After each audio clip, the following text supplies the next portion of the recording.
शुरू करने से पहले आइए जानते हैं कि जीन क्या है। जीन द्वारा माता पिता के शारीरिक या मानसिक गुण संतान तक पहुंचते हैं। जीन डीएनए से बने होते हैं और जीव के निर्माण और जिंदगी बरकरार रखने के लिए जिनका अहम भूमिका होते हैं। वे जीव के विशिष्ट लक्षणों और विशेषताओं को निर्धारित करते हैं। जीन में भिन्नता शारीरिक उपस्थिति, व्यवहार और बीमारियों के प्रति संवेदनशीलता के मामले में अलग अलग व्यक्ति के बीच अंतर पैदा कर सकती है। फसलों के बारे में कहें तो जीन का काम होता है फसलों का रोगों के प्रति प्रतिरोध क्षमता बढ़ाने में मदद करना, पर्यावरणीय प्रतिकूल परिवेश सहने की क्षमता देना और पौष्टिक तत्व फसल में बरकरार रखना होता है। वैज्ञानिक अक्सर कीटों से फसल का लड़ाई करना, सूखे में जिंदा रहना और उत्पादन बढ़ने के लिए जीन की संशोधन का सहारा लेते हैं और तकनीकों का उपयोग करते हैं। इस प्रक्रिया को आनुवंशिक इंजीनियरिंग के रूप में जाना जाता है, जिसका उपयोग आनुवंशिक रूप से संशोधित फसलों या आनुवंशिक रूप से संशोधित जीवों को विकसित करने के लिए किया गया है, जिसे संक्षेप में जीएमओ कहा जाता है।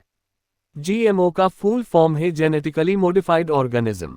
जीएमओ कृषि चुनौतियों का समाधान कर सकता है और फसल उत्पादन में वृद्धि कर सकता है। यह तकनीक वैज्ञानिकों को एक जीव में नए लक्षण या विशेषताएं डालने में मदद करता है जो पारंपरिक प्रजनन विधियों के माध्यम से संभव नहीं होगी। जीएमओ का उपयोग आमतौर पर कृषि में ऐसी फसलें पैदा करने के लिए किया जाता है जिनमें कुछ शक्तिशाली गुण होते हैं, जैसे कि कीटों और बीमारियों के विरुद्ध लड़ाई करना और जितना और कृषि उत्पाद को विटामिन या पोषक तत्व से भरपूर करना तथा इसका प्रचुर उत्पादन करना शामिल है। जीएमओ फसलों के कुछ उदाहरणों में देखा जाए तो आनुवंशिक रूप से संशोधित या जीन एडिटिंग के जरिए पैदा किया गया मक्का, सोयाबीन, कपास और कैनोला आदि शामिल हैं। यहाँ तक कि मछलियों और मवेशियों, पक्षियों को भी भारी उत्पादन करने के लिए उनके जीन की संशोधित किया जाने लगा है।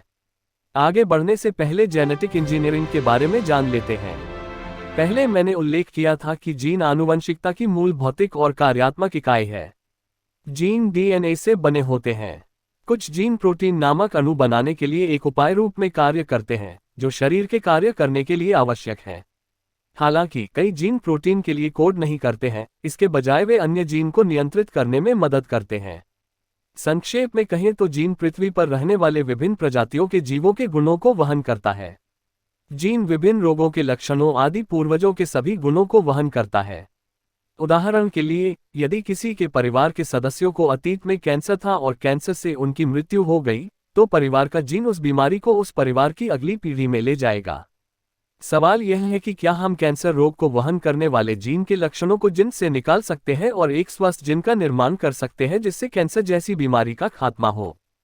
आनुवंशिक या जेनेटिक विकार भी स्वास्थ्य समस्याओं के लिए एक बड़ा मुद्दा है। आनुवंशिक या जेनेटिक इंजीनियरिंग इस तरह की बीमारियों पर काबू पाने में मदद कर सकती है।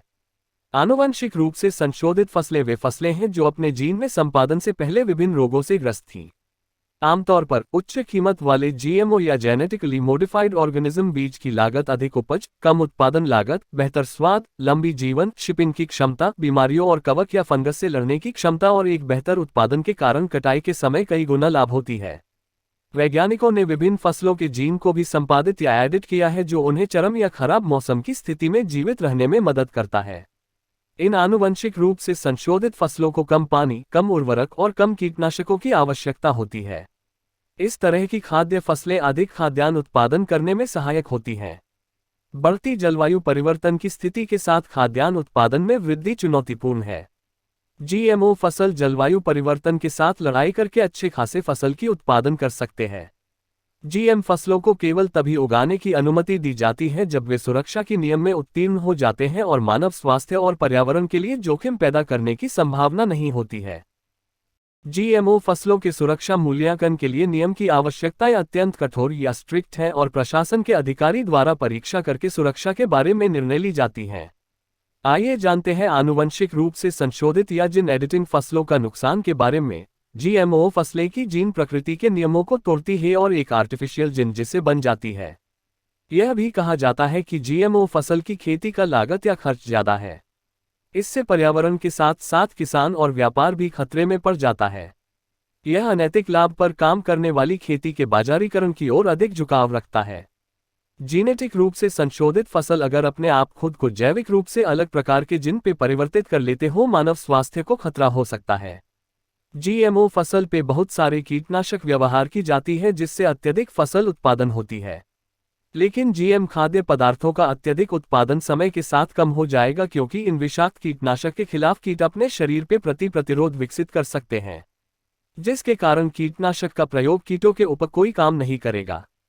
जीएमओ फसल से जैव विविधता हानि हो सकता है। कुछ जीएम फसलों के उपयोग से विभिन्न प्रकार जीवों और मिट्टी और जल पारिस्थितिकी तंत्र पर बुरा प्रभाव पड़ सकता है।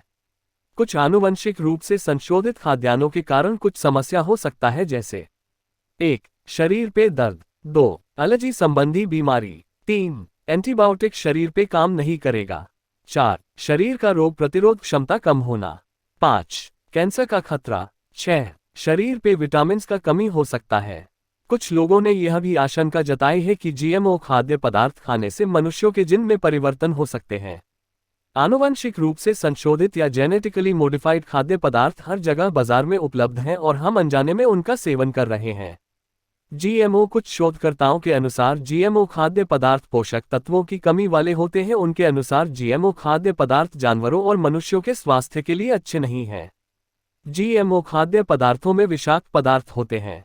जीएमओ मनुष्यों में प्रजनन संबंधी समस्याओं, अंगों को नुकसान पहुंचाने सहित कुछ प्रकार की बीमारियों का कारण बन सकता है। यह प्रतिरक्षा प्रणाली को नुकसान पहुंचा सकता है और यह उम्र बढ़ने को भी तेज कर सकता है। बाजार में आनुवंशिक रूप से संशोधित खाद्य पदार्थों और गैर आनुवंशिक रूप से संशोधित खाद्य पदार्थों के बीच ग्राहक के द्वारा अंतर करना मुश्किल है, क्योंकि आनुवंशिक रूप से संशोधित खाद्य पदार्थों का पता लगाने के लिए इस तरह के कोई नियम या विनियमन नहीं है। मोनसेंटो नामक कंपनी के खिलाफ एक अंतर्राष्ट्रीय जमीनी स्तर का आंदोलन किया गया था, और जो कंपनी आनुवंशिक रूप से संशोधित या जेनेटिकली मॉडिफाइड ऑर्गेनिज्म या जीवों के उत्पादन करते हैं। लेकिन यह बात सच है कि जलवायु परिवर्तन से फसल के उत्पादन घटने लगे हैं, जिसके कारण भविष्य में विश्व में भूखमरी जैसे हालात पैदा हो सकते हैं। इसलिए बदलते जलवायु या मौसम के साथ रहते हुए फसलों का उत्पादन कैसे बढ़ाया जाए, क्योंकि यह एक बड़ी चुनौती है। इसका एकमात्र हल विज्ञान ही दे सकता है।